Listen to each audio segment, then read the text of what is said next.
Amigas, amigos de todo el país, muchísimas gracias por estar con nosotros.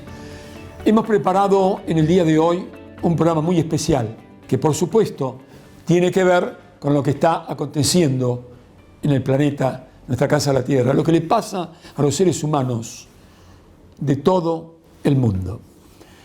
El coronavirus ha movilizado a los gobiernos, a los pueblos. Mucha gente está angustiada, mucha gente está preocupada, mucha gente está viviendo el pánico, un pánico que no es para nada saludable. Hay que tomar todas las precauciones para combatir, para aislarnos de este virus. Por supuesto que sí. Estas medidas que ha adoptado el gobierno argentino tienen que ver con las precauciones, porque el virus, el coronavirus, está en la Argentina, va a ampliarse el contagio. Estoy serio, es cierto, pero no he ingresado a un terreno del pánico, porque el pánico, ¿qué haría en cada uno de nosotros? ¿Qué hace en mí? Disminuye mi sistema inmune, disminuye el sistema inmunológico, y entonces el coronavirus, si me lo agarro o ingresa en mi organismo, lo va a encontrar debilitado, y en este caso no interesa la edad que uno tiene. Estoy serio, pero alerta, cumpliendo como debe ser con todas las disposiciones e indicaciones del gobierno de la República Argentina, es decir, mi gobierno, tu gobierno, nuestro gobierno que preside el profesor doctor Alberto Fernández.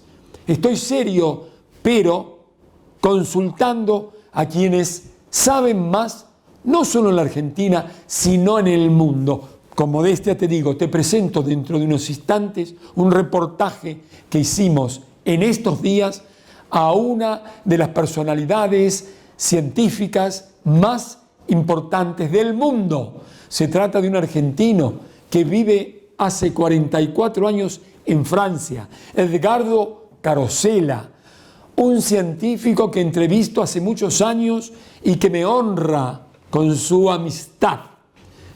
Un currículum impresionante, algunas cosas las vas a ir viendo durante el programa.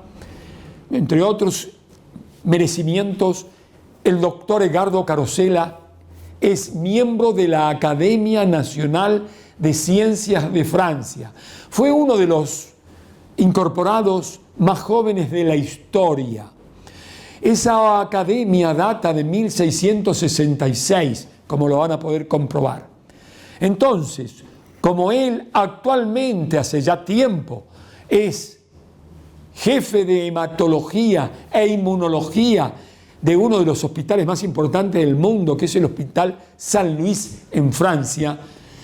Así que a escuchar, a ver, si ustedes prefieren grabar, a una personalidad es conocida, pero no ha sido presentada como lo hacemos nosotros en este modesto programa para todos ustedes. Atención, país.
Muchísimas gracias, querido doctor, por atendernos. Sabemos de sus ocupaciones, de esta Francia que está en cuarentena. Es un inmenso placer saludarlo, querido doctor Edgardo Carosella. ¿Cómo le va? Muy bien, acá estamos, por supuesto, en cuarentena y con mucho trabajo en los hospitales, pero muy optimistas. Como siempre, usted, querido doctor, un estudioso. Quisiera en el inicio de este reportaje recordar sus inicios en la República Argentina.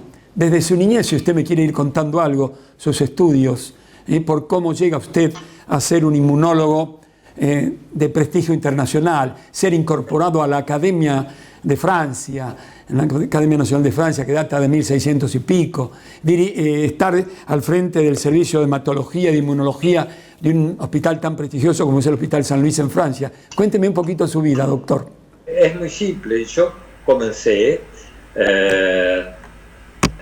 en la Academia Nacional de Medicina, siendo estudiante. Mi profesor de inmunología, Alois Bachmann, me había propuesto que trabajara con él en la Academia Nacional de Medicina. Él era el jefe de servicio de inmunología. Así empecé, haciendo cosas muy simples, por supuesto,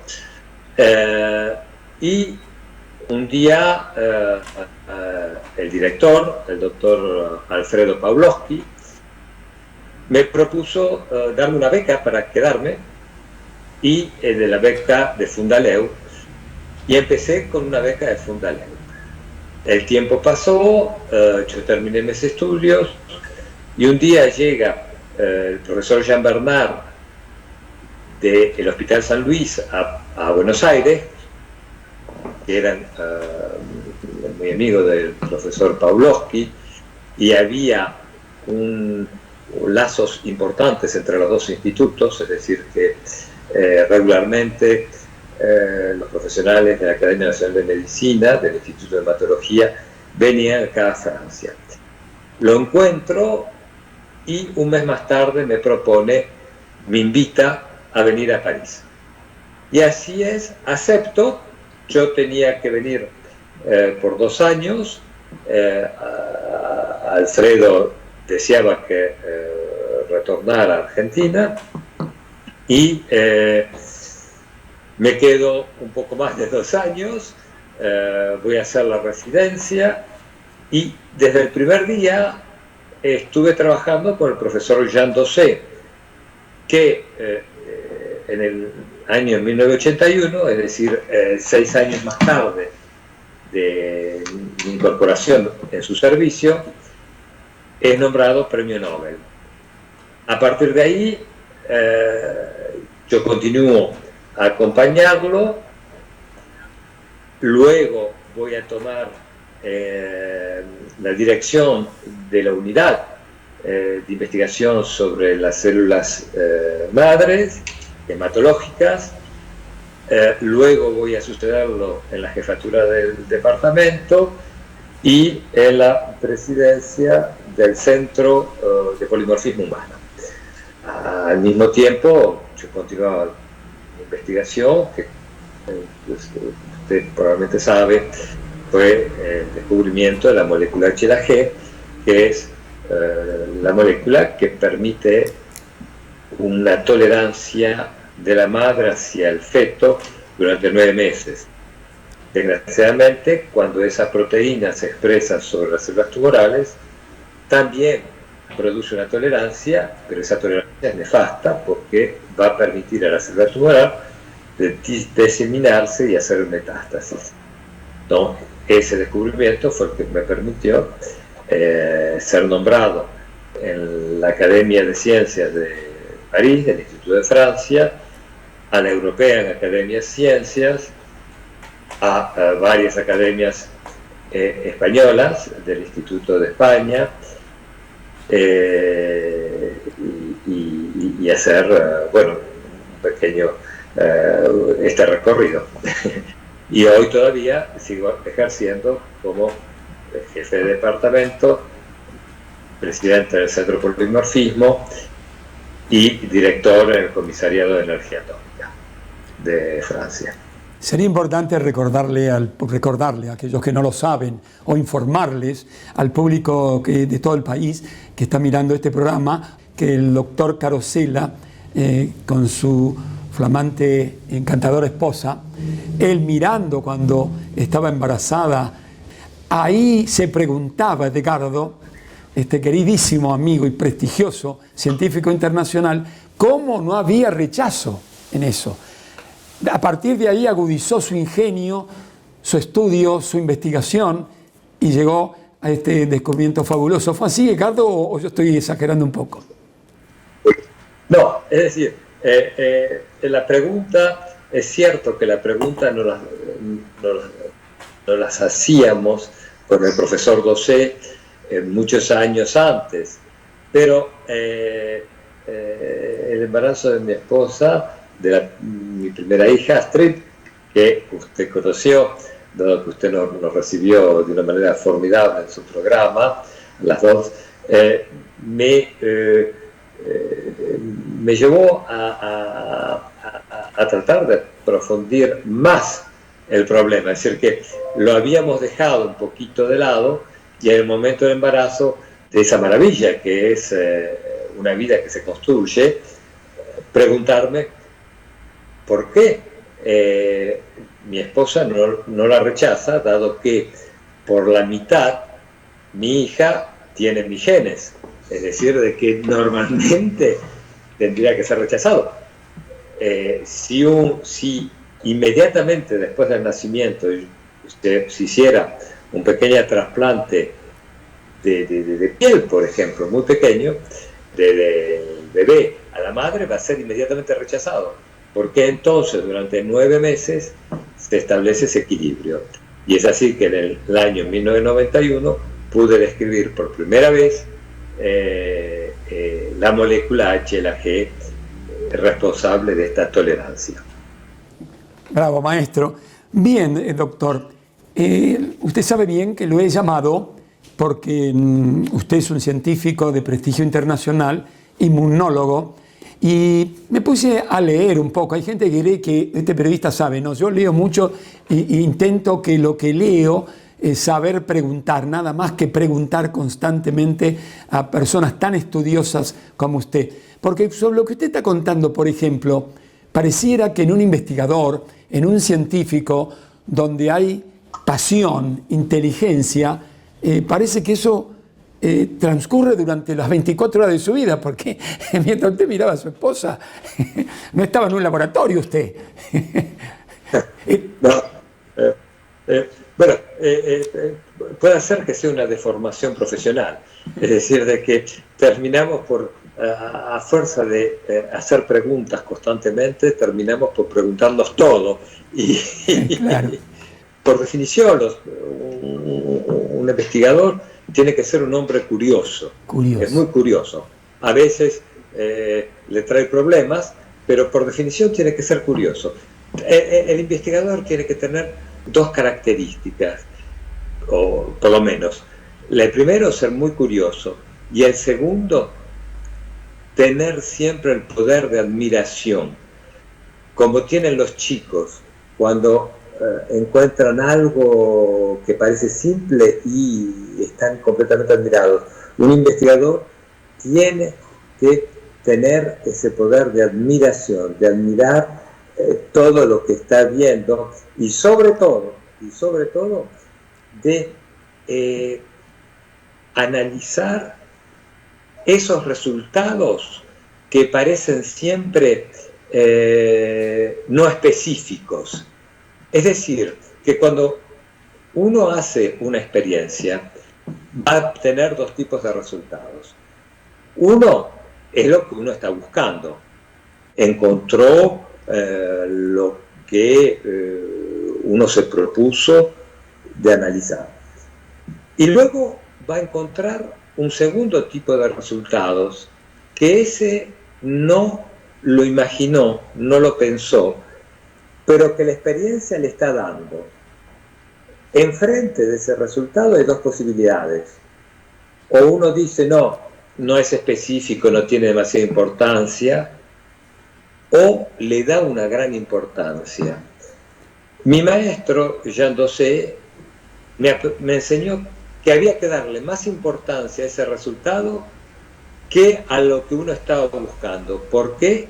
Porque es en ese resultado que uno no se esperaba que hace un descubrimiento. No es en el resultado que uno espera que hace un descubrimiento. Es en aquel que no está esperando.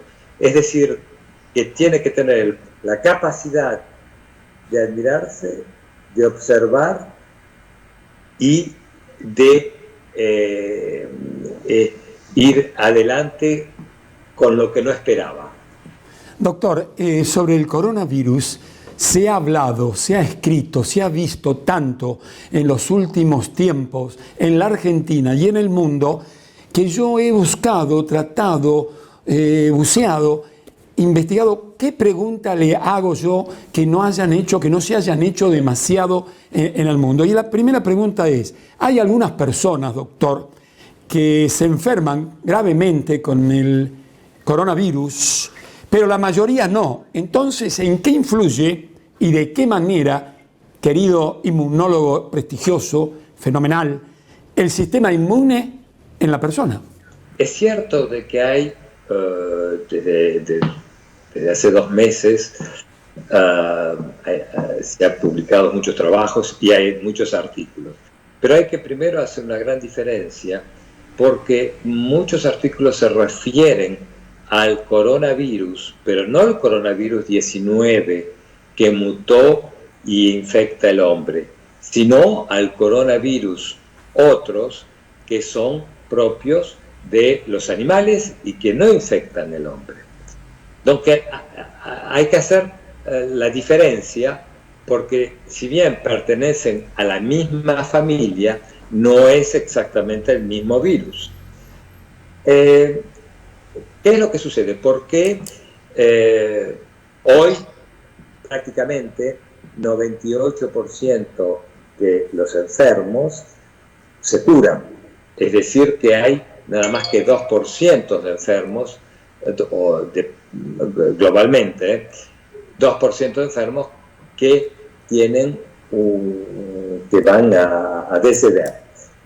Los 2% de enfermos que van a deceder, prácticamente 90% están constituidos de personas superiores a 80 años con enfermedades suplementarias, es decir, cardíacos, diabéticos, inmunosupresivos, es decir, de que están tratados con inmunosupresores o padecen un tumor y que están también tratados, es decir, una serie de enfermedades que llevan a esos individuos, a esos pacientes, a estar frágiles.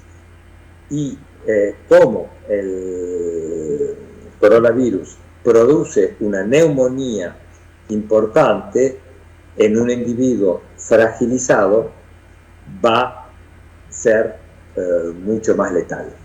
Profesor, la pregunta que viene, que tiene que ver con esto, porque estamos viviendo, la sociedad universal está en algunos lugares cayendo al pánico, es decir, a un miedo fenomenal. Ese miedo que sufre el ser humano no le hace disminuir el sistema inmunológico, no lo hace frágil. Por supuesto, es decir, de que hay un estrés colectivo, es decir, que poco a poco, y lo hemos visto en Italia, en Francia, en España, en todos los países, hay un estrés colectivo que va aumentando.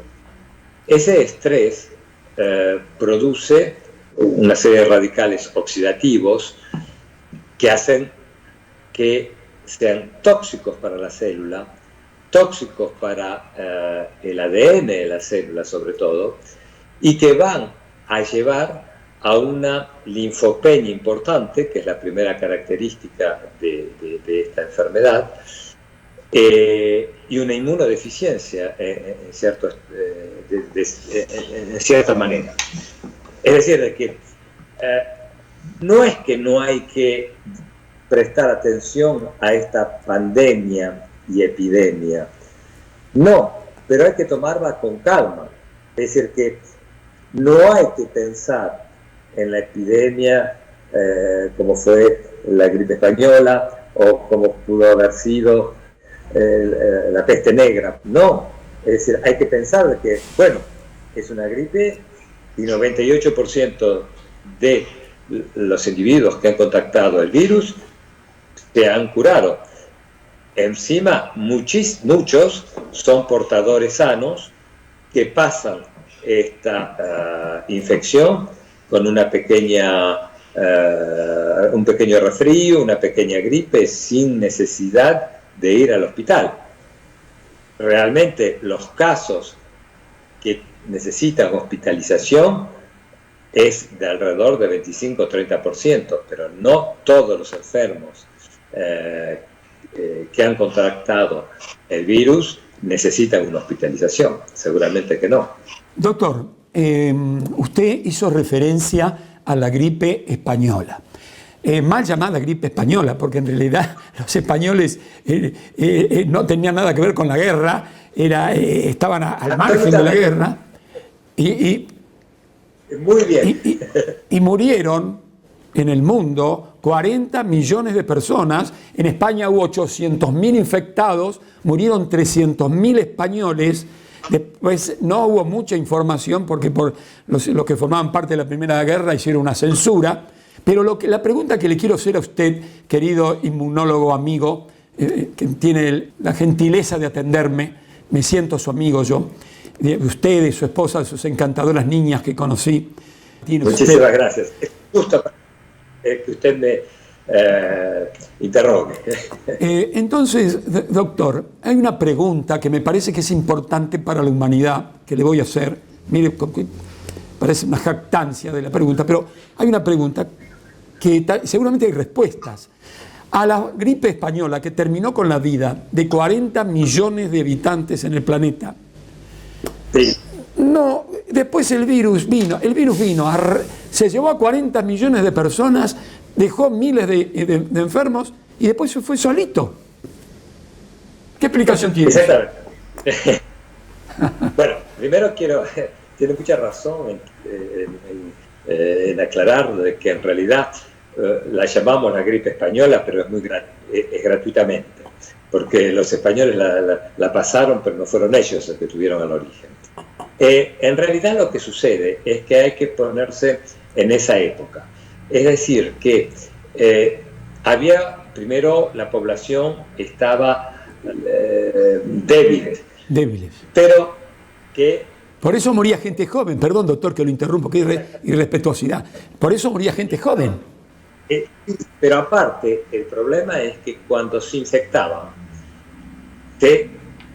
había se producía una neumonía y una neumonía bacteriana, por un lado, pero no había antibióticos, no había respiradores. Por eso. Es decir, de que hacía una neumonía con neumococos, bueno, estaba condenado. Y es lo que sucedió con la gran parte. Luego también está los que probablemente hicieron lo que se llama un cuadro agudo debido a una secreción de citoquinas importante que se conoce con el nombre de una tormenta inmunológica o tormenta citoquínica. Pero la realidad es que si hubo tantos muertos era, de un lado, porque no había ninguna antibioterapia, ni tampoco había la posibilidad de ponerlos en respiradores. Es decir, de que el que la atrapaba, bueno, la atrapaba. De acuerdo, ¿por qué se fue? Bueno, se creó una inmunidad contra ese virus y luego lo que se llama una inmunidad colectiva y luego el virus desapareció porque ya no tenían más terreno para poder continuar a infectar. Lo mismo va a pasar con el coronavirus cuando se llegue al 60%, que es lo que pasó en China, cuando se llegue aquí en Francia, en España o en Italia, el 60% de infectados no quiere decir enfermos. La pregunta, doctor, justamente por lo que significa usted para la inmunología, ¿habría que aumentar las defensas del sistema inmunológico? ¿Hay maneras? No, yo creo que eso siempre es una posibilidad. No, yo pienso que la mejor manera, es decir, que está la prevención y el tratamiento. No, la prevención es muy simple. Es decir, hay que tomar las antiguas costumbres, lavarse las manos constantemente, estar a distancia de 1 metro entre las personas para no poder contaminarse, porque este virus se contamina por vía oral, es decir, a través de la saliva, donde hay que estar a 1 metro de distancia, utilizar guantes, lavarse las manos. Son las precauciones mínimas. No encontrarse en lugares públicos cerrados con un número de personas importantes, es decir, de que cuando una reunión ya pasa 20 personas en un lugar pequeño, o si se está en un lugar más grande, tipo un teatro, es mejor evitarlo en este momento. Y luego, cuando se desarrolla, cuando se produce un foco, es decir, cuando hay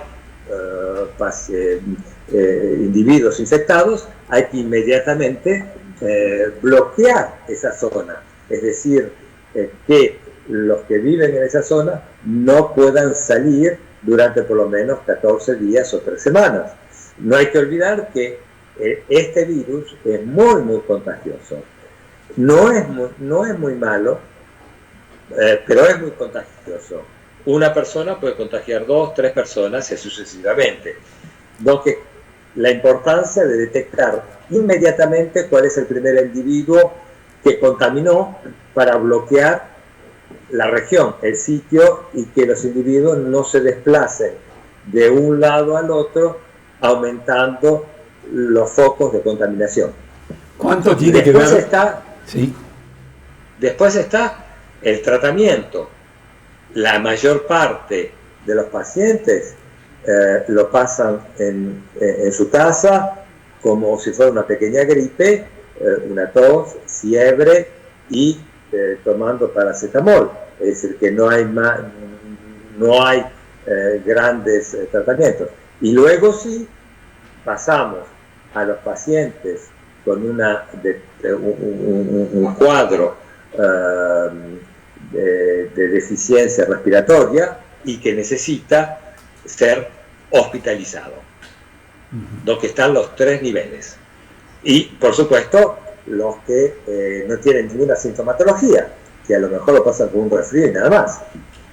Donde ahí están los 3 niveles.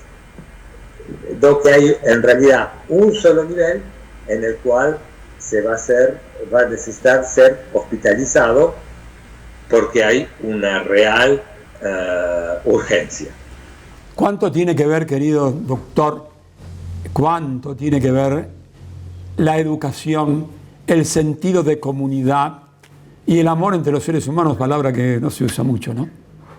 Absolutamente, porque esta pandemia despertó en todos los individuos el sentimiento de muerte, que desde hace 75 años, prácticamente después de la Segunda Guerra, no se tenía. Es decir, de que había el sentimiento de muerte individual, pero no colectivo.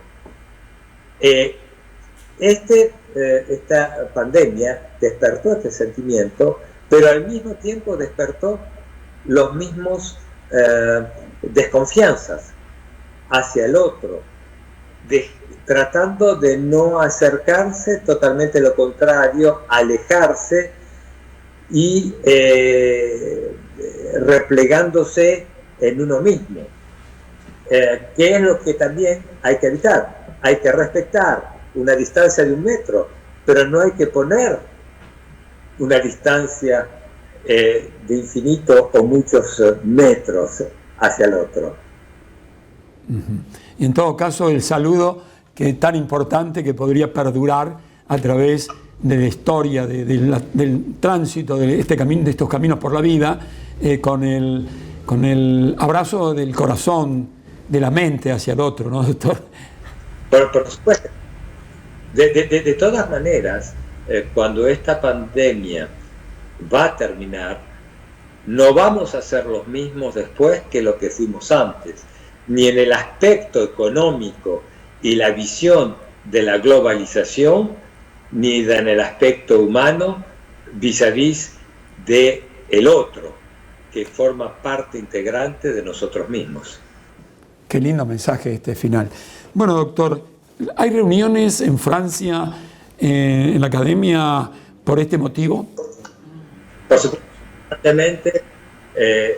ahora por supuesto que todas las actividades se han terminado, es decir, a partir de ayer no tenemos ninguna actividad en la academia, todas las actividades se hacen por teletrabajo, estamos confinados en nuestro domicilio, salvo los médicos que podemos movilizarnos, por supuesto, pero si no, la población entera está confinada a su domicilio.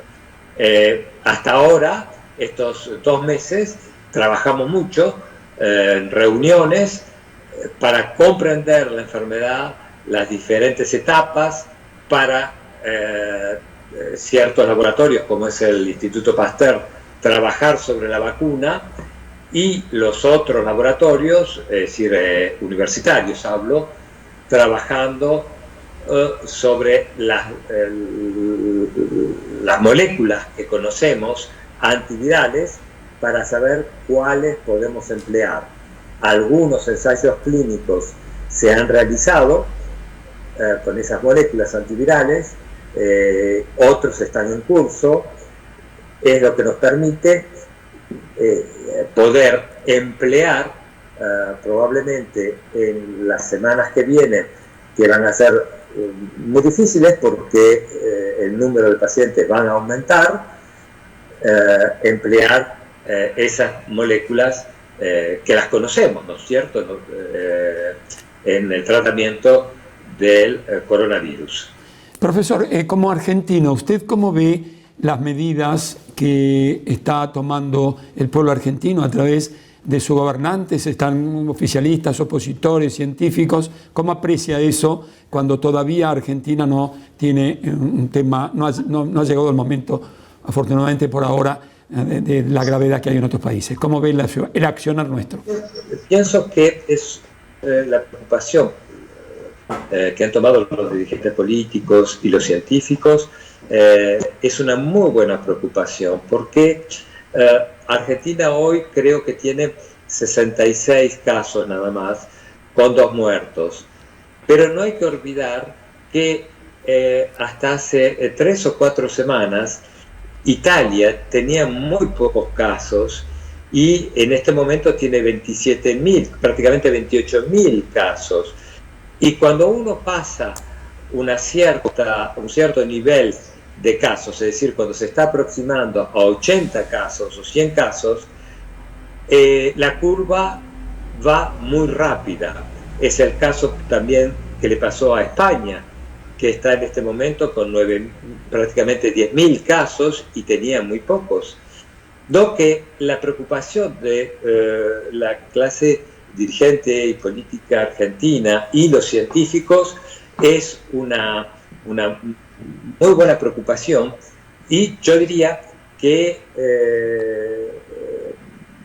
nosotros hemos tomado ejemplo de Italia, es decir, que hay que tomar ejemplo de los países en los cuales esta pandemia se ha producido, para tratar de imitar las normas o por lo menos no hacer lo que nos dio resultado. Que hubo muchas, es decir, para estar más operacionales. ¿Cuál es su apreciación, su valoración, su juicio crítico en relación a lo hecho por una potencia mundial tan importante como China, que aparentemente, quiero saber si usted cree que es así, habría terminado o estaría en su parte final este virus? ¿Usted cómo ve eso? Bueno, aparentemente, de acuerdo a las cifras, a los números que conocimos, no hay, es decir, está en una meseta la curva de China, es decir, que no hubo nuevos casos, que podemos esperar que llegado al pico máximo esté ahora terminando. Yo pienso que es así, es decir, de que llegaron a una inmunización colectiva y la curva va a empezar a decrecer. Lo único, yo diría, el único bemol que podríamos tener es que es una eventualidad muy rara, pero podría ser que el virus no se haya puesto a mutar y que vuelva a reinfectar una segunda vez. Pero no hay que ser pesimistas porque ese tipo de cuadro es raro. ¿Es suficiente el tiempo de cuarentena? Por la cuarentena antes eran 40 días. Estos 15 días en los países, luego se pueden retomar las actividades normales. ¿Usted considera que después de 14, 15 días se puede hacer? No, nosotros estamos parados, es decir, en Francia y en España también, en Italia, es un mes, 30 días.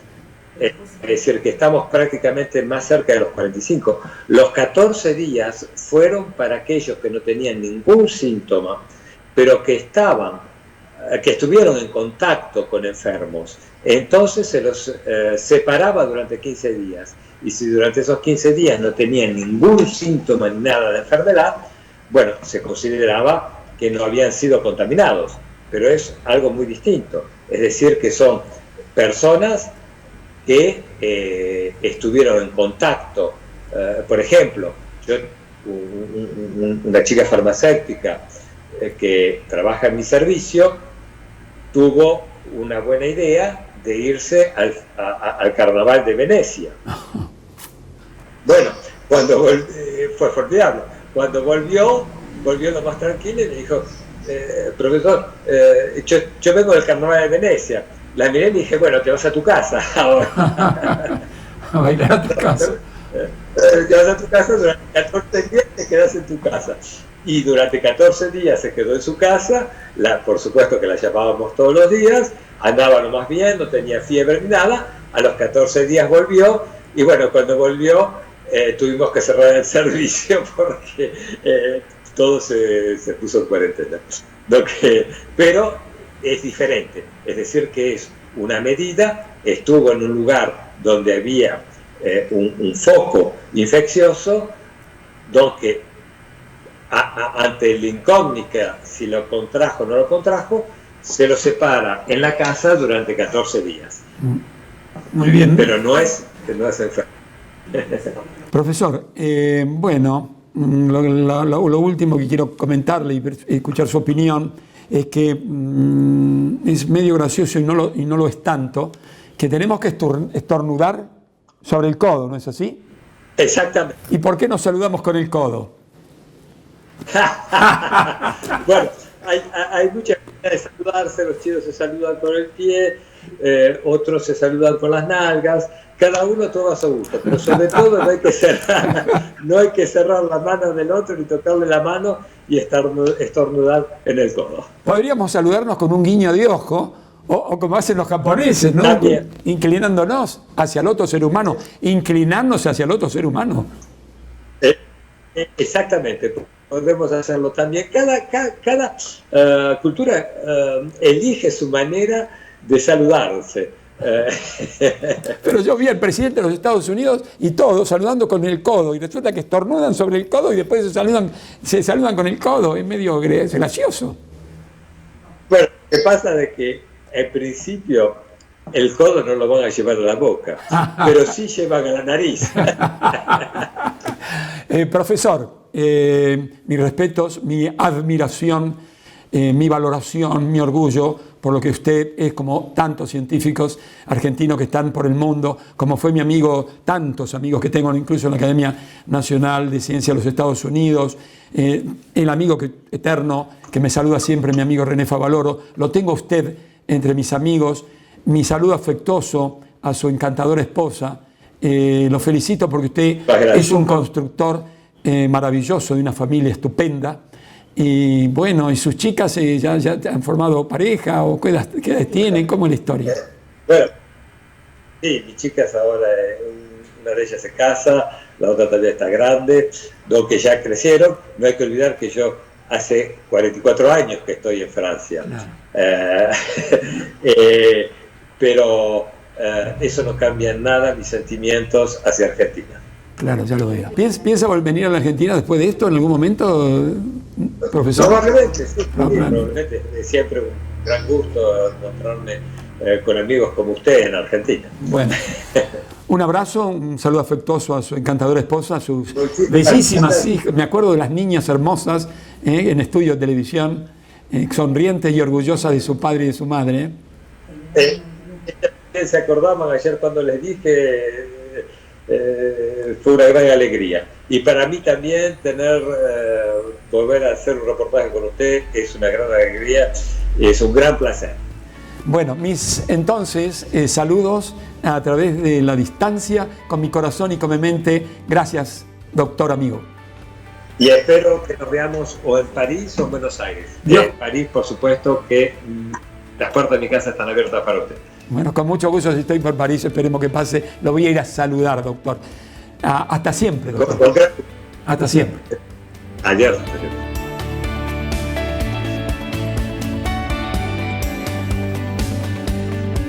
Bueno, Jorge, antes que nada, un saludo. Nos conocemos hace ya mucho tiempo y yo siempre destaco la tarea que tú realizas en la televisión.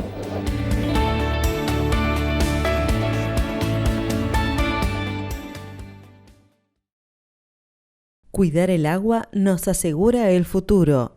Es un mensaje de la Federación Nacional de Trabajadores de Obras Sanitarias, FENTOS.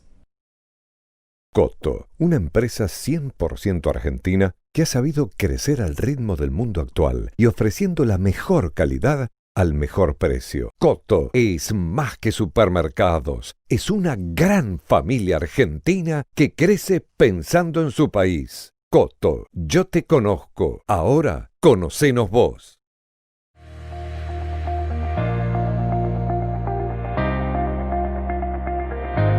El Partido de la Costa te espera. Anímate a vivir y escuchar sus historias. En La Lucila, Campos de Mar, complejo de cabañas rodeado de bellísimos espacios verdes, diseños únicos y de calidad, una invitación a compartir en familia o con amigos, un lugar pensado para ofrecer a sus huéspedes comodidad y confort. Campos de Mar lo espera en La Lucila para que disfrute la tranquilidad y el buen servicio. Restaurant Puerto Santa Bárbara. Lisa a la parrilla, rabas, cornalitos, calamaretes, cazuela de mariscos, arroz con mariscos, pastas, minutas, parrilladas de carne, menú infantil, productos de primera calidad, pesca propia, abierto todo el año al mediodía y a la noche. A metros del puerto de San Clemente, la mejor opción y la mejor elección. CIAS Construcciones, ejecución de obras bajo el método tradicional, SIP o Steel Framing, un sistema constructivo con una estructura resistente, compuesta por perfiles de chapa de acero estructural, galvanizado, de muy bajo espesor. CIAS, búscanos en Facebook, te esperamos en San Clemente, tu casa la hacemos nosotros. Mr. Pac-Man, casa de comidas para llevar, todo casero, pizzas, empanadas, milanesas, pastas, postres, papas fritas, rabas y los mejores sándwiches de miga de las Toninas. Promociones todos los días. Como desde hace 8 temporadas, Cristian y su mamá los esperan en Mr. Pac-Man. Hotel New Seaboard. 50 habitaciones con vista al mar, sauna e hidromasaje, pileta climatizada. La perfecta unión del mejor servicio en el mejor lugar. Hotel New Seaboard, Avenida San Bernardo y Avenida Chiosa, San Bernardo. Restaurante Pipo, marisquería, pastas y parrilla, estacionamiento propio, la mejor atención personalizada, servicio de excepción, calidad en cada plato y en cada mesa, sabores y aromas inigualables. Un clásico en el Partido de la Costa. Restaurante Pipo lo espera en Strobel 83, San Bernardo. Hotel Belsur. Cocheras cubiertas, salones de usos múltiples, microcine para 120 personas, piscina semiolímpica. En Belsur encontrará el equilibrio justo entre calidad y precio, combinados con la mejor atención. Entretenimiento y diversión para todas las edades, al aire libre o en interiores. Shows musicales en vivo, canchas de tenis y de vóley, gimnasio completo. Desde hace más de 45 años, creamos momentos inolvidables. En Hotel Belsur, los días son siempre mejor de lo que podrían ser.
Muchísimas gracias, amigos, amigas de toda la República Argentina, por compartir este tiempo con nosotros. Hace unos días le decía a mi nieto adorado, Tomás Agustín Landereche: mirá, querido nieto, esto quiere ir dejándote en la vida tu abuelo Jorge. Cuando tienes un problema, si te haces problemas, tienes dos problemas. Cuando tienes un problema, hay que estar preparado para afrontarlo. Los chinos dicen que si un problema tiene solución, ¿para qué te vas a hacer problemas? Y si un problema no tiene solución, ¿para qué te vas a hacer problemas? Y los chinos, cultura milenaria, que son muy pensantes, ordenados, disciplinados, que aman la vida, lo demostraron con esta pandemia. Aislaron la ciudad donde se inicia el brote del coronavirus, y el jueves dijeron, no hubo un solo caso el jueves pasado. De manera que hicieron lo que había que hacer, pero con calma, Dios nos dice, cuídate, que te cuidaré.